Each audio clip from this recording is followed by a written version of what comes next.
Welcome to Functional Horsemanship. This is for Yvonne, who wrote me and wanted to know how to identify or what to look for in a bowed tendon.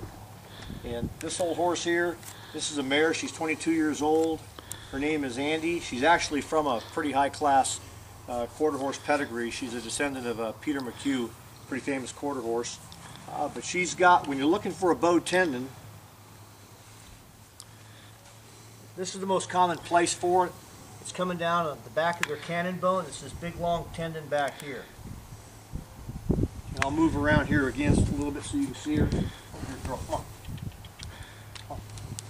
Whoa. It's this tendon right here. And in fact, when you're inspecting a horse for purchase or just inspecting a horse for any injuries, all you do is pinch your fingers like this and you're going to run it down that tendon. What you're looking for is rough spots, some hard tissue that may indicate a previous injury and scar tissue, and this one's pretty clean. This tendon is really clean here. It's nice and symmetrical, and I got no bumps or anything else on it. Now,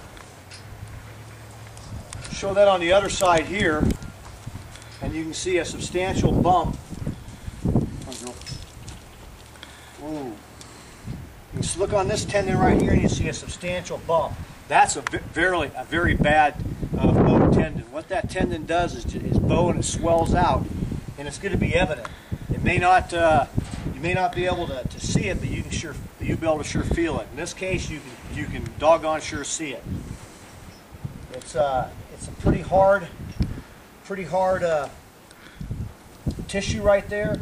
It's not very much fluid filled, and it starts up high and it goes down low, and it ends about 2 inches above where her tendon is down here at this joint. Okay, so that's a really good indication of a bowed tendon. Horses may have a tendon like that. It may be an old injury. It may not bother them too much. In her case, what we do is we sweat that tendon. We put a mixture, what we call liquid gold, which is a combination of DMSO, nitrofurazone, and DMEX corticosteroids.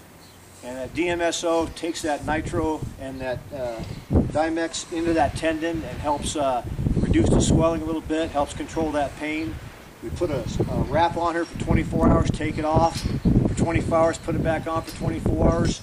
And even though this looks bad, and that's a pretty doggone bad tendon, she's rideable. And we probably put a couple rides on her in a week, sometimes usually kids. Nothing more past a jog. But when you're going to be looking for a horse, to buy a horse, both in the front legs and back legs, it's a good idea to check those tendons out, rub them, make sure that you're not feeling any spongy material to indicate fluid retention or an injury, or some hard scar tissue that would indicate an old injury that may flare up and end up being chronic like this. Yvonne, I hope that helps you identify a bowed tendon and how we treat it with that liquid gold. And I have a previous post on this where I've put that mixture down in case you wanted to use that. Have a safe journey. Functional Horsemanship. There, girl.